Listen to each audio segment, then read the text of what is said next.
Welcome back. Today we've got a special report coming from a new member of the Island FN team, our very own lady reporter. That doesn't sound right. Reporteress, Philippa Powell. Philippa, I hear you're going to tell us about the crime wave that's been hitting the island. Yes, thank you very much. Hello, ladies and gentlemen, boys and girls. Welcome to a new episode of Cunning Crimes. If you're new to the podcast, my name is Philippa Powell, and every fortnight I release a new episode about some of the well known crimes and their criminals on this island. If you would like updates on upcoming releases, I'm on Facebook, Twitter, Instagram, Snapchat, MySpace, and Bebo. So if you could give me a like and a follow there, I'd really appreciate it.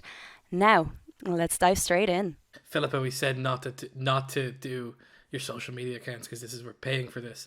So we. 999, what's your emergency?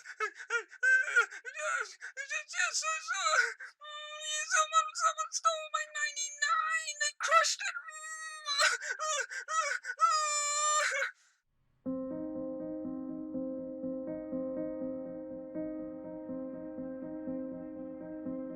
The 99er. An unknown bandit scouring the island, crushing our 99s. Our hopes. And our dreams. The system has failed in catching the bandit. The government is not answering my calls. The policemen are too busy with a basketball mishap. Look, I don't need to answer your questions. I can have you killed. So, me, an investigative reporter, has to get her hands dirty. I started where most 99s start. At the beach. I interviewed real people with real stories, with real broken hearts.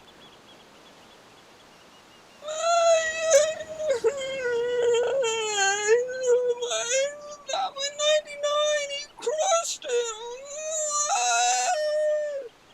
Decided I wanted to go out for a bit, to, just go down to the beach, want to relax for a bit, see all the wind. And it was like that ice cream van, so I kind of went up and I wanted to get like a 99 ice cream just without the flake. And I know it's a controversial issue to say like, oh, you can't have a 99 without the flake, but I think it needs to be done. And some guy came up to me and just knocked it to the ground. I'm quite distraught over.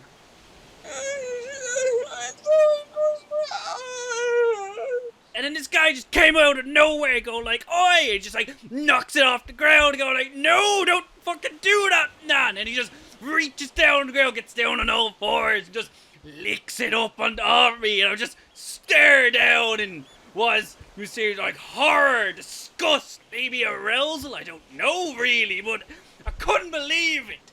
Could you explain to me what he looked like? A person of sorts. Probably the range of 5'5" to 6'2". Might have had a hat. No, he was hatless.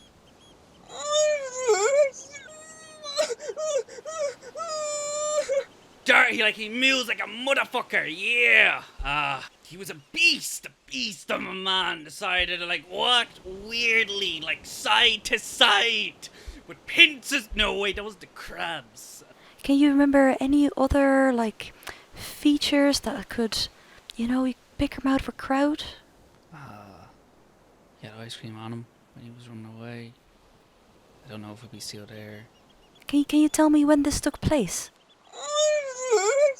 Sometime last week or something. A harmless prank or horrible crime spree? You decide. These interviews have made their mind up. To get a better understanding of what is happening, I've sat down with crime and ice cream specialist Callum Fitzgerald. Thank you very much for joining me today, Callum. Great to have you. Great to be here, Philippa. So, could you tell me, how did you roll into this job, ice cream and crime specialist? That's something special. Well, it's simple. I studied criminology in college, and I also ate a lot of ice cream, and to the point where my family were worried about my health. So they sent me to the island because of the ice cream ban, and forced me to go cold turkey. But I've come out the other side. It sounds kind of like a dream job, Actually, working with with the thing you used to be addicted to. It's like a living hell that makes me feel like stealing an ice cream van and driving it off a cliff.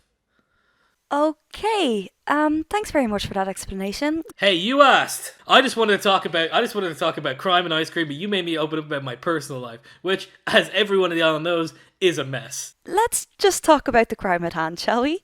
I specifically told you that's what I wanted to do, but I'm professional, so I can keep going. You see, this isn't like regular crimes you see on the island. This isn't arson or credit card fraud or loitering or bribery or aggravated assault or assault with a deadly weapon or burglary or conspiracy or cyberbullying or embezzlement or extortion or solicitation or tax evasion or racketeering or involuntary manslaughter or even perjury. This is something completely new. This is something we've never seen. This is a person. I almost.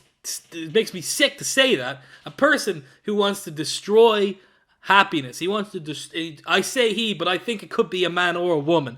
I think this is a sexless crime, and they crush. And they crushed 99. And now you're telling me that they've thrown the 99 on the ground and then they're licking it like a dog. This is a person. This isn't a person that wants to be part of society. This is a person that wants to be taken out back and shot. Who do you think the 99er could be? I've been working all week on a profile of a Mindhunter like profile of the 99er, and what I could presume is it's about a person about 5'7", sexually attracted to ice cream, and were driven completely insane by Big Jim Duffy's design to ban ice cream on the island. Do you think that's why he's doing it, to rebel against the establishment? I think possibly. I believe he was a man who, or man or woman, they were a person who believed in Big Jim Duffy's crusade against ice cream so much that the idea that it's being made legal again is just mind breaking to him. That he sees he sees the eating of an ice cream akin to the marriage of a human and badger, or telling a fisherman that a mermaid is fancies him, and he's just around the corner. And then when the fisherman goes around the corner, you have a friend dressed as a mermaid going like ooh, and then when he runs towards him, he actually falls down a hole that you've dug, and then once he's in the hole, you pelt him with raw sardines. But yes, I think he sees it like these. He still sees it as a crime. That this was a person who had self-flagellated and to such a degree that the ice cream became somewhat like a god to him, and it was illegal. And then to get over it, this person had to fully convince himself of the evils of ice cream. And now with Big Jim Duffy legalizing ice cream again, the person just simply snapped and did what they've always wanted to do. After weeks of trying to get in touch with the local Garda station, the guards have finally agreed to release a statement about these crimes. Here's An Garda T. They call him the 99er. And they say that they call him that because 99% of the time, he crushes the ice cream. That's what our preliminary investigation has brought up. We're not really sure what else is going on. We don't really have a description of him. We're going to work from there. Thank you. I think we can all agree that this statement from the guards wasn't very helpful. So I tried to contact our local government. And after weeks of trying, I finally got a response from Jim Duffy. One of his cabal came out and gave me a lovely present, black and white, tied with string. So I took it home and I unwrapped the present, which revealed a cuckoo clock, which I thought was strange, but I hoped held a deeper meaning. I left it in my living room and I got woken up at midnight to the cuckoo clock expelling a small note. The note contained the words, "No comment."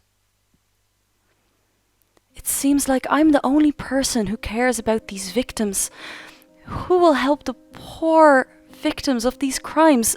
Some of the targeted are still upset after weeks after the incident. I will not give up on them. Subscribe to my channel to be the first to know about the next episode of Cunning Crimes.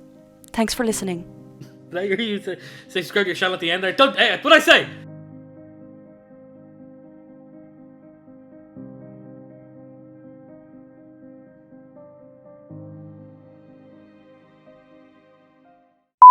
Do you think that's why he's doing it? Just to rebel against the establishment? I think it goes beyond rebelling against the establishment. I think it's rebelling against reality itself. I think this person fetishized ice cream while it was illegal to the point that the sight of it makes them both horny and angry.